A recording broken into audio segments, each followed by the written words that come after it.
আসসালামু আলাইকুম, হুমায়রা কিচেনে আপনাদের স্বাগতম। আজ চলে আসলাম আমরা পাতিহাঁস রান্না করার জন্য। পাতিহাঁস বলতে এখন তো আর পাতিহাঁসগুলো চাষ হচ্ছে, ক্যাম্বেল হাঁস হিসেবেই চলছে। দেখেন আমার হাঁসের মাংসটা আমি কেটে টুকরা টুকরা করে ধুয়ে নিয়েছি ভালো করে। এখানে হাঁসে কিন্তু ডিম হয়েছে, আমি সেটাও নিয়ে নিয়েছি মাংসের ভিতরে। এবার এর ভিতরে দিয়ে দেব 1 টেবিল চামচ আদা বাটা, আর দিলাম 1 টেবিল চামচ রসুন বাটা, আর দিয়ে দেব পরিমাণ মতো লবণ। লবণটা আপনি আপনার স্বাদ অনুযায়ী দিবেন, এটার কোনো মাপ নেই। আর দিয়ে দেব 3 চামচ ঝালের গুঁড়া। যেহেতু আমি এখানে হাঁসের মাংস রান্না করব, এজন্য কিন্তু ঝালটা একটু বেশিই দিতে হবে, না হাঁসের মাংস কিন্তু ভালো লাগবে না। দিয়ে দিলাম 2 চামচ হলুদের গুঁড়া, এটা কিন্তু চা চামচ, এটা কিন্তু চা চামচের মাপে। আমরা যারা রান্না করি আমাদের কিন্তু এই হলুদ লবণ একটা মাপ এসে যায়, এটা কিন্তু কোনো পরিমাপ হিসেবে রান্না করা যায় না। আমরা এটা পরিমাণ মতন দিয়ে দিই। আর দিয়ে দিলাম একটা টমেটো কুচি, বড় সাইজের একটা টমেটো কুচি দিয়ে দিলাম। আর দিয়ে দেব সরিষার তেল।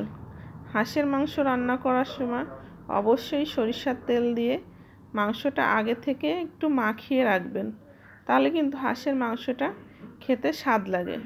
হাঁসের মাংসটা আমি এভাবে হাত দিয়ে ভালো করে চটকিয়ে মাখিয়ে নেব, যাতে পুরো মাংসটার গায়ে মশলাটা ভালো করে লেগে যায়। এভাবে মাংসটা মাখিয়ে নিম্নে আপনি আধা ঘন্টা আর 1 ঘন্টা রাখলে তো ভালোই হয়। আমি মাংসটা এভাবে মাখিয়ে রেখে দিয়েছিলাম 1 ঘন্টা। 1 ঘন্টা পরে আমি বাইরে কাঠের চুলায় মাংসটা রান্না করব। মাংসটা রান্না করার জন্য আমি কড়াইতে তেল দিয়ে তার ভিতরে পেঁয়াজ দিয়ে দিয়েছি। যেহেতু আমি মাংসটা রাত্রে রান্না করতেছি, তাই একটু সমস্যা হচ্ছে, বেশি ধুমার কারণে ক্লিয়ার হচ্ছে না আপনার ভিডিওটা। আমি আগে থেকে মাংসটা মাখিয়ে রাখা মাংসটা পেঁয়াজ ভাজির ভিতরে দিয়ে দিলাম, দিয়ে এটাকে ভালো করে কিন্তু কষিয়ে নিতে হবে। হাঁসের মাংস চুলায় রান্না করলে, কাঠের চুলায়, এর স্বাদই অন্যরকম হয়। দেখেন আমি কি সুন্দর কষিয়ে নিচ্ছি। অল্প একটু সময়ের ভিতরেই আমার কিন্তু হাঁসের মাংসটা ফুটে উঠেছে। এভাবে কিন্তু কাঠের চুলার রান্নাটা খুব সহজেই হয়। গ্যাসের চুলায় রান্না করলে কিন্তু এত তাড়াতাড়ি আপনার গরম হয়ে যেত না, হাঁসের মাংসটা একটু সময় লাগে। কিন্তু কাঠের চুলার রান্না তো তুলনাই হয় না। আমি দেখেন মাংসটাকে ভালো করে কষিয়ে নিচ্ছি। এভাবে মাংস কষিয়ে নেবেন। মাংসটা কষাতে কষাতে দেখেন কি সুন্দর কালার হয়ে গেছে। হাঁসের মাংসটা অবশ্যই ভালো করে কষিয়ে নিতে হবে। দেখেন আমার মাংসের মশলাগুলো একটু ছাকড়া ছাকড়া হয়ে গেছে, কত সুন্দর। যখন মাংসের মশলাটা এরকম ছাকড়া ছাকড়া হয়ে যাবে, তখন মনে করবেন আপনার মাংসটা কষানো হয়ে গেছে। এই পর্যায়ে আমি ঝোলের পানিটা দিয়ে দেব মাংসটা সিদ্ধ করার জন্য।